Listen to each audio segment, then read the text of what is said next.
Hello everyone and welcome to a very special video. I was lucky enough to be able to contact the devs and asked, hey, can I ask you guys a number of questions that I've been talking with, some players and some of the people in my stream about, and maybe get some answers and put them in a video. And they said, yeah, send them over. So I was like, cool. So I asked about 20 something questions and got some pretty interesting and some exciting answers.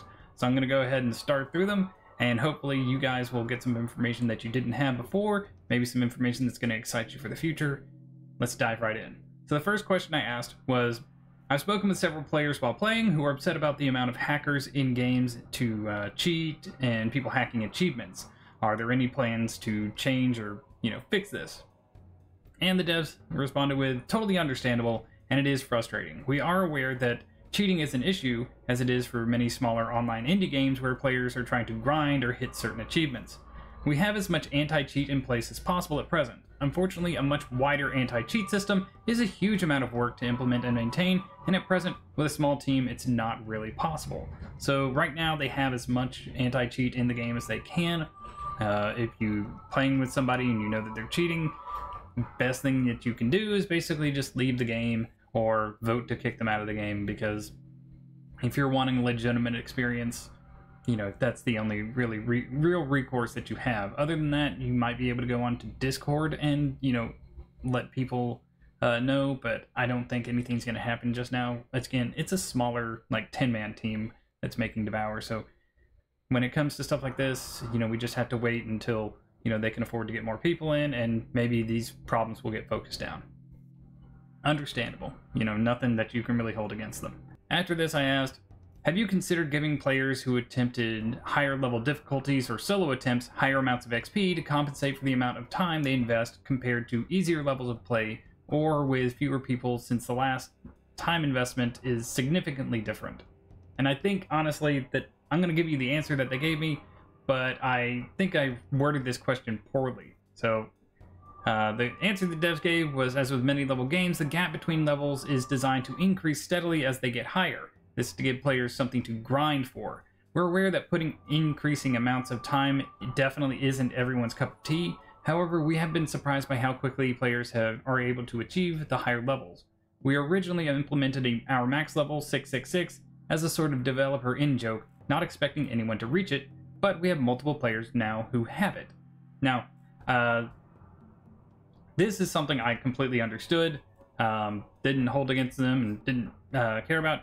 What I was actually trying to, and I should have, I guess, phrased it better, was asked that if players who try solo nightmare attempts could get, or just solo runs in general, could get more XP for the longer time investment than, say, a 4-man game. 4-man games go much faster, and it doesn't matter what difficulty it's on, it's going to be easier than doing things solo.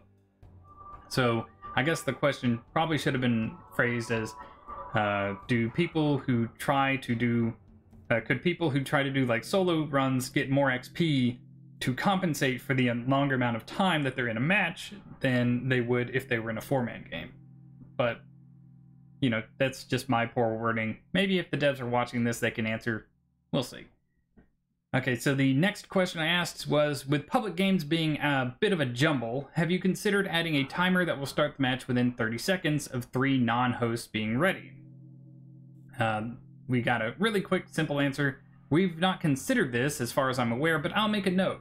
And the reason I asked this question is because sometimes the host, you'll join a public game, everybody will be ready, but the host has been waiting for a while, so they just gone off and went to the bathroom or started making something to eat or something like that, and they don't realize that people are just waiting for the match to start. So I asked if, I thought an idea for that would be, a 30-second timer. Once everybody's ready up, you don't have to wait for the host to start the game. The game will just start itself. Just a small quality of life change I thought would be interesting. After that, we have the next question. Instead of hosting public games, have you considered a queue system that people could join that would pick a host and pair players together so that people looking for games could find each other faster? Quick, simple answer was, matchmaking can be great, but it is a large, complex system to create and implement, so it's not on our radar at the moment, but not ruled out. The reason I asked this question is because you can go through all of the Devour servers, doesn't matter which one, and 90% of the games are locked games. And then you can get into a game that's not locked, it's a public game, and people boot you out because they're waiting for a friend. Why not just make a locked private game if you're waiting for a friend, instead of, a public game where people jump in thinking they're going to be able to play, and you just get kicked because they're waiting for someone. It doesn't make sense. So I think a queue system, and apparently a bunch of people that I've talked to agree, a queue system for the game would really help this situation, because it's kind of frustrating when you finally find an open game and boop, sorry, we're waiting for someone. It's like that's what a private match is for. Next question on the block. I've had a few players wondering if crouching helps at all. So far the only actual function for them is to get into the inn and maybe hide behind something with a small chance that the demon doesn't find out where they are. Are there any ways to use crouching as a mechanic? And the interesting question is, the interesting answer is, great question. We discussed this issue in development a few months ago and felt that although we like the characters to have a wide range of motion as possible for its own sake, the crouch ability was certainly underused and a bit redundant. You'll find that has changed in the Slaughterhouse.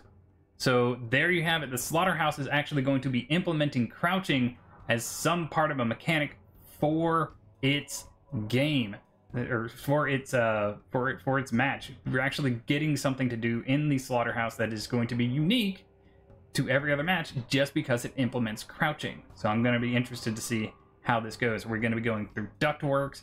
Are we going to be, crouching through like under tables or something like that in order to avoid Nathan? I don't know, but we'll see. Next question up is, will we see more holiday or unique lore events in the future similar to Halloween or Christmas events? The answer to that was, we'll continue to do Halloween and Christmas events if possible. We are looking at putting out some more content separate to the game, but within the game world. Does this mean more new games based on the Devour franchise? That alone excited me. But we're looking at putting out some more content separate to the game, but within the game world, related to the lore. We'll release more info when we can give it, and we're sure it can happen. See, that right there is exciting. Even if it's just like a quick little mobile game that you can play, or a smaller game like The Watchers, I just want to find out more about the lore of Devour, and this telling me that we're going to be getting bonus content, or there's a possibility of getting bonus content that's separate from Devour, but within Devour's world, it's actually really exciting to me. Oh, sorry, I get excited. Like, that's one of those, when I read it, I was like, oh, more Devour games. So, next question up. Some new players have mentioned wishing they would like to see quick tutorials or examples of what the goal is and how to accomplish them for each map. Have you considered quick tutorials for maps? The answer to that one is, we have prompts pop up initially to direct players how to use certain things, but we decided against tutorials as we believe that players exploring the map and working out how to put everything together is an important aspect of the varying level experience. This is understandable. Tutorials are a good way to help players learn the game, but Devour does have an atmosphere unto itself, and that atmosphere is getting into a situation that you know is going to be dangerous to begin with, and then figuring out how to resolve that situation. And sometimes it can take a few games to really kind of feel out what you're supposed to be doing, but that's part of Devour's magic. It's that mystery for every single map. What are you doing? What's the goal? How do we accomplish it? So I can understand not wanting to put in tutorials. Maybe later on down the line they'll think about that and say maybe, we can, guide people a little bit more, not so much with the tutorials, but a few more like pop-ups or, something. But other than that, understandable, and I'm not really upset that they didn't have tutorials. When I first started playing Devour, I played it by myself, and it took me far too long. Maybe an hour or two in my first match, just wandering around, really figuring out the map and figuring out what I was supposed to do. I bet if I had jumped into a public game, I could have learned a lot faster. But that might be something they consider, the queue system for later on down the line. Next question. A number of players I've asked wish they could get some more info on the in-game cult ranks, like what levels you get them at, if they come with any benefits like extra perk slots or cosmetics or anything. Have you considered making this information available in-game? The quick answer was, we've been asked this a few times recently, and I can definitely understand why players would want this information available. I'll make notes of this. So there you have it. They have been asked a lot about getting information on the cult ranks and stuff like that. And since they're being asked that a lot, you can probably guess that it's down the line we'll get something in the game that tells you, what level you can expect to get a new cult rank. And maybe if they come with anything. We know right now that cult ranks don't come with extra perk slots or bonus cosmetics or anything like that. But it would be interesting to kind of see, like, if they think later on, we didn't think people would get this, but now that they have gotten this, maybe we should reward them. Different little things. After that, a surprising amount of players didn't think that anyone actually streamed the game. Have you considered a community outreach of streamers or content creators that you could promote as official content creators, similar to DBD's Fog Whisperers program? And actually pretty long answer for this one. We developed Devour with streamers in mind to an extent, as well as the everyday player. And we're aware that a good portion of our popularity has arisen from streamers like Markiplier, etc., playing Devour on stream. We have discussed developing a wider content creator base, etc., but have decided to stick with one official content creator just for now. This is actually largely because there's only one of us managing most of the social media side of things, and that person is also the writer/creative developer for the game. I'm gonna have to have a discussion with this individual, maybe send them a couple stories. Sorry, but due to the success Devour has had, far exceeding our expectations, I think a lot of players assume we have a larger team than we do. We have contracted more people over time, but our core development team is still very small, less than 10 people, which makes for more creative control and consistency with our vision, but does limit how much we can realistically do simultaneously. So the TLDR for this one, like, they've settled on one official content creator for now, and that is, oh my gosh, I'm gonna brain fart on her, and I literally talk to her almost every single day. Hold on. She's gonna yell at me. Daywalker M. Oh my gosh, I was in her stream just the other day. I'm sorry, Daywalker F. I'm sorry, M. I completely bungled that. I was just brain farting and thinking of the questions and answers. But Daywalker M, if you haven't seen her on Twitch, go ahead and follow her. She's also on Twitter, Daywalker M1 on Twitter, just the number 1, not the spelling.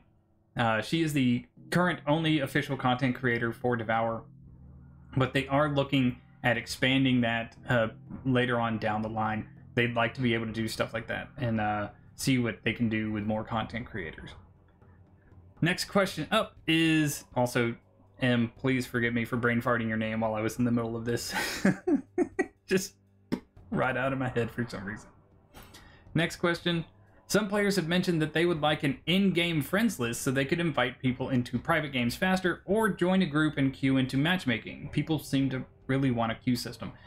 Have you thought about making a friends list cult group, similar to a guild maybe, or other type of mechanic for people to find their friends faster? And before I get to the answer, I will say, yes, there is an invite friends button for people that you know on Steam, but what I'm specifically asking about here is people that you meet on Devour that, yeah, you're, friends in Devour, and you can play games like that and stuff like, in Devour with them, but not necessarily want them on your Steam list or something like that to clog up. I know some people don't like huge friends lists on Steam where you don't really know all these people, you just happen to accept an invite from them because they were in a game at some point with you. So that's why I specifically asked this. And when I mentioned like a cult group similar to a guild, with Devour having a surprisingly large speedrunning community or competitive community when it comes to trying to get things done fastest or hardest or stuff like that, it might be interesting to see people be able to make different little like guilds or cult, like subcults within the cult, stuff like that, just to have that above your name, say I belong to this group, stuff like that, a little bit of camaraderie and competitiveness. But the quick and simple answer for this question is, I think we have considered this, not sure, but I'll make a note. So it might be something they've already considered, like a separate fenceless for Devour or, you know, groups and stuff like that. I think it could just be an interesting way of, you know, just adding a little bit, you know, competitiveness and camaraderie to the game. But, you know, it's not something that's super crucial or anything like that. So we don't have to worry about, you know, them focusing on that more than the actual development of the game. Next question. Some of the more artistically inclined players wish they could design cosmetics for the game, or that the devs would promote art/story contests or other similar things that would allow their work to make it into the game. Have you thought about doing something like this to grow the community and bring it together? The answer for this one, we've run art contests for some of our maps, which have been really fun and successful. We hope to continue this. The idea of a story competition is great, although not something we can easily use in the game like a piece of art. That said, we'll consider this for its own sake. We have discussed cosmetic design, mod, etc., and at present we don't plan on introducing anything like this into the game. We're fairly controlling over our creative vision, but we're okay with that. And I understand that answer right there. They want to be able to control the artistic, you know, movement of the game. They want to be able to understand and control the lore. It's a smaller team. It's a small game. Not even a small game, really. You can find around 1,200 people at any given time playing it, so really impressive for an indie game. One of the things that I was thinking of when I mentioned the the writing contest and stuff like that, because some people they're sharing right now on Twitter. If you haven't seen it, every single day they're sharing a page of a comic that one of their fans have made about the town and Sam.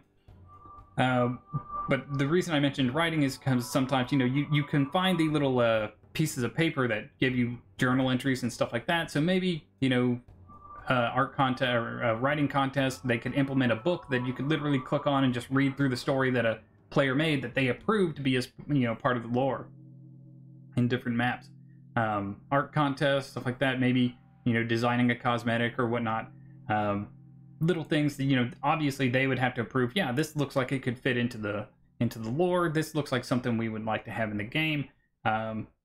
You know, little things. It's always fun to see the community come together in a contest and the developers, you know, take, you know, whatever wins in the community voting and put it into the game. That really helps community morale and really shows that the developers want to, you know, interact with the community. Little things like this are a lot of fun and bring a lot of attention to games. Next, we have the next question. Some players wish there were more ways to earn extra XP. Have you considered a monthly XP boost weekend to promote more people playing, or daily, weekly challenges to earn chunks of XP and to get more people playing on the daily? The simple answer, we offer XP boosts for events, obviously, and we've all enjoyed those. And we've definitely considered doing this more regularly, as you say, weekend challenges, etc. But again, and sorry to sound like a broken record, we currently don't have the resources to do it more regularly. Noted, though. So this is actually something that's actually kind of exciting to hear. It's something that they actually want to do, to be able to give out little challenges and stuff like that. But again, a challenge system or something like that is just more development time that they would have to take away from the current map, the Slaughterhouse, or even the next map. So it's one of those things like somebody would have to, I guess, work on separately, and since it's a smaller team, taking one person away from the team slows down the progress of the next addition to the game. So it's kind of one of those things like, would this be nice to have? Yes. Would it be... I can't type, it's just poking its head out. Sorry. Would it be nice to have? Yeah, it'd be really cool. A lot of players would probably really love it. But is it something that's needed? No. Because, again, Devour is just a fun game to play together as a group, and fun to challenge yourself with solo if you really want to. So hopefully in the future, we'll see the team grow and see things like this get more easily implemented. Next up, I've had a few players mention how they would like to have a website to go to and chat on forums instead of just Discord. Has this been something you've considered? The answer was, not at present, but we've come across this recently from a few players, so it's noted. So in the future, we might actually have a Devour website to go to and a large, you know, a forum to be able to like post different things like, you know, stories, lore, theories, speedrun strategies, map strategies, stuff like that. You won't have to just go to Discord. You might have a much larger base to... He's going to walk behind the blinds now. A much larger area to share things with. and communicate with people with. After that, some players have asked about being able to go back and rewatch their matches. Are there any plans for something like this in the future? Simple answer, not on the radar at the moment. So not something that they've really considered, and not really on their radar, probably just because that would require probably a lot more server space that they're willing to put out for right now. And I'm guessing that would be a heck of a lot of programming to go back and rewatch your games from, even if it's just from your perspective. So not upset about that answer. Once again, these are questions that I've asked because I'm curious about, or other people are curious about, and I said, I'll go ahead and ask. It's something that I want to be able to give out information on, and even if it's not on the radar, that doesn't mean it's completely dismissed. It might be something they want to try and do in the future. It's just not there yet because of the size of the team, so completely understandable. So far, every cult member that is playable seems to be getting their own map, where they're the demon. Once all 8 members have gotten a map, are there any plans for new cult members and maps to go along with them? A simple answer is, we are looking at introducing new playable characters. New playable characters. There's also a good possibility that we will release maps not linked to playable characters, but linked to the lore in general. See, that's interesting right there, because so far, everything in Devour has gone, well, the Farmhouse was a little roundabout way of doing it, but Farmhouse had Anna as the demon. Later on with the town, Anna came out to be playable. Then we had Molly as the demon in the asylum, and then we had Zara as the demon in the inn, and now Sam is the the demon in the town. And when Slaughterhouse comes out, we're gonna have Nathan as the demon in Slaughterhouse. So this is basically the release formula that has been pretty standard for Devour. Is here's the map, here's the character that you can't play because they're the demon. So seeing that there are maps coming out where they're not linked to any specific character means that there are certain maps coming out that they would like to plan for where you can play any character and you're not actually locked out from playing. Like, say if you really like Anna and you know people want to go to Farmhouse, you can't play your main character. There's these maps over here that anybody can play anybody. So fun times there. Good to know. Next up, have you considered partnering with other indie game companies and for crossovers and bringing some indie games into Devour as paid DLC characters or maps? Really simple answer, we have, though we're not looking at doing it at the present. So that's actually really interesting. They have looked into or considered doing crossover DLC for other indie horror games. I can think of like 5 or 6 off the top of my head. I'm not going to say anything because I'm actually in the works of doing videos for just this sort of thing. But I can think of 5 or 6 indie horror games right now off the top of my head.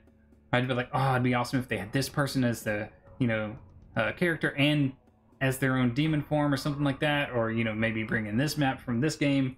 So that's actually really, really exciting. Next question is, will we see characters from The Watchers as characters in Devour at some point in the future? Ooh, excuse me.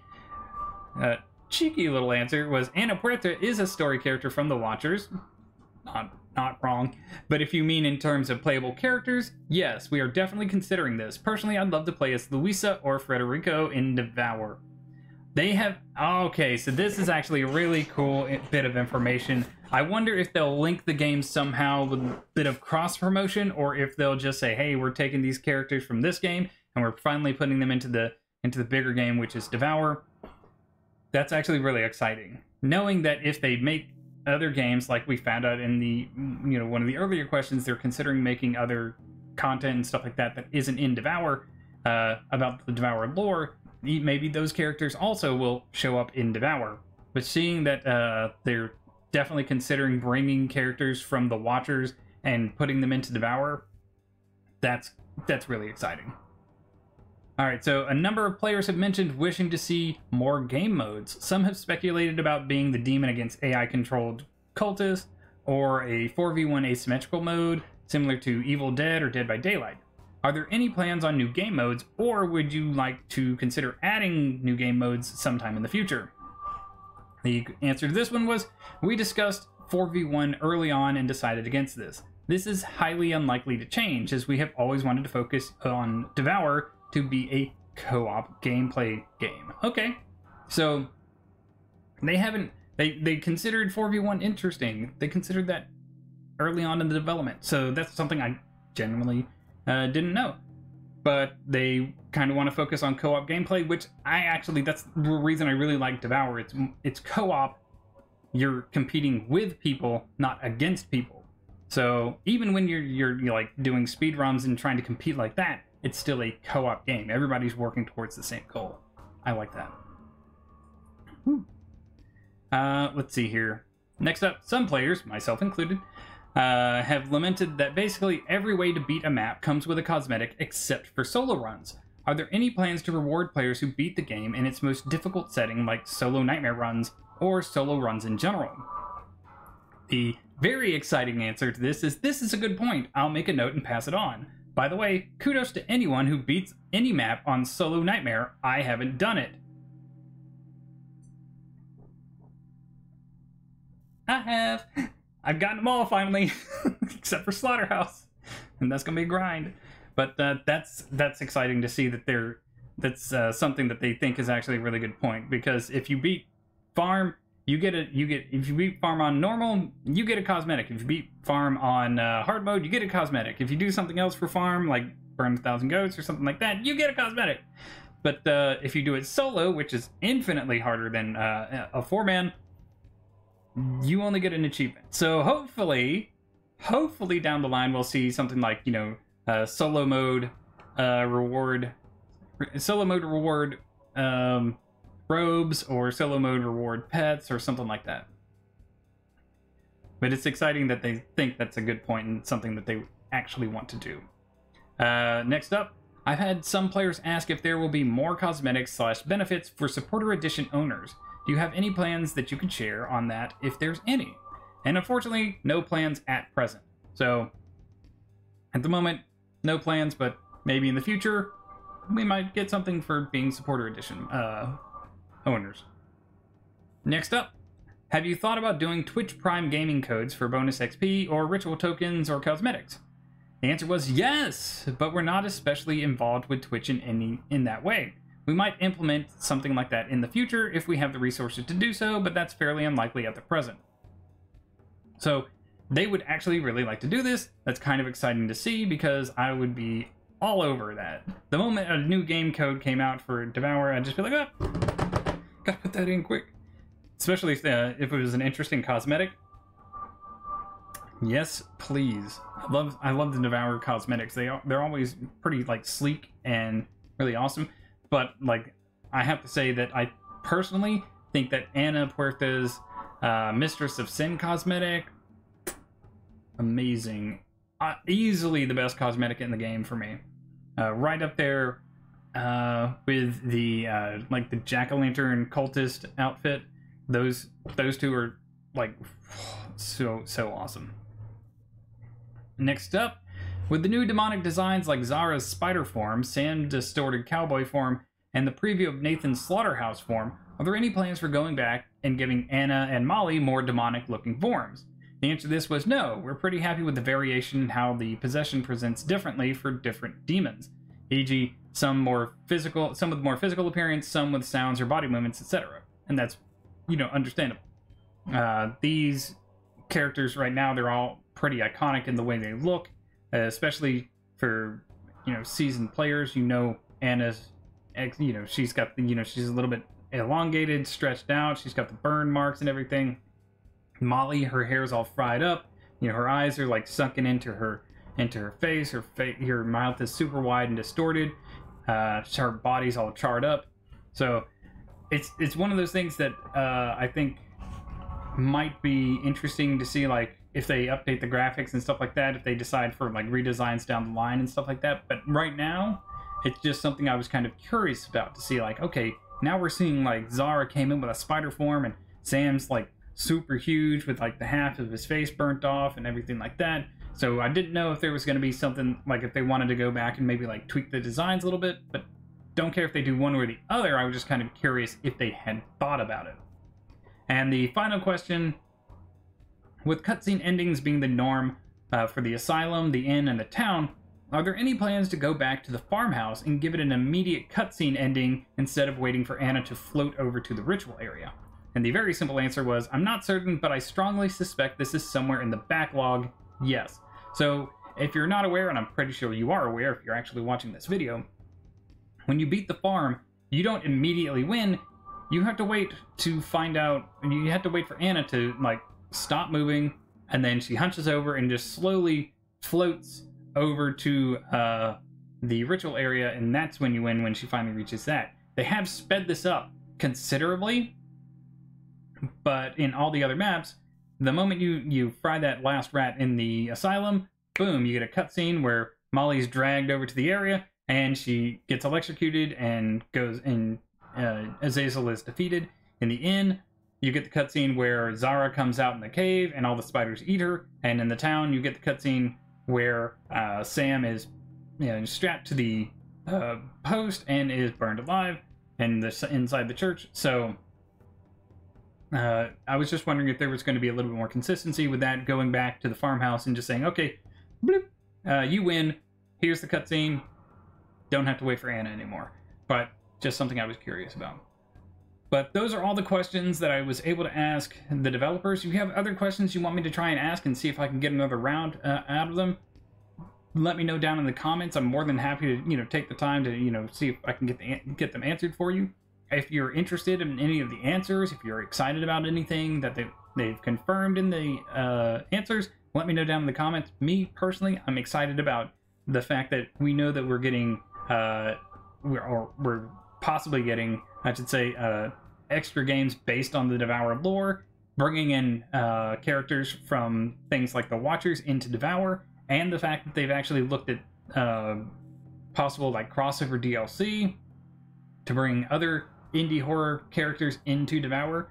And the one thing that I'm super excited about is that crouching is going to be a function that is useful in the game. Not to mention that we are possibly, maybe down the road, once it's mentioned to the other developers, that we might be getting cosmetic rewards or something like that for solo runs. So that's something I'm personally excited about. If you have any other questions you want me to ask the developers, like I said, put it down in the video, or put it down in the comments below. If you enjoyed the video, maybe consider giving it a like, possibly subscribing to the channel. Hope you all have a great day, and as always, stay positive.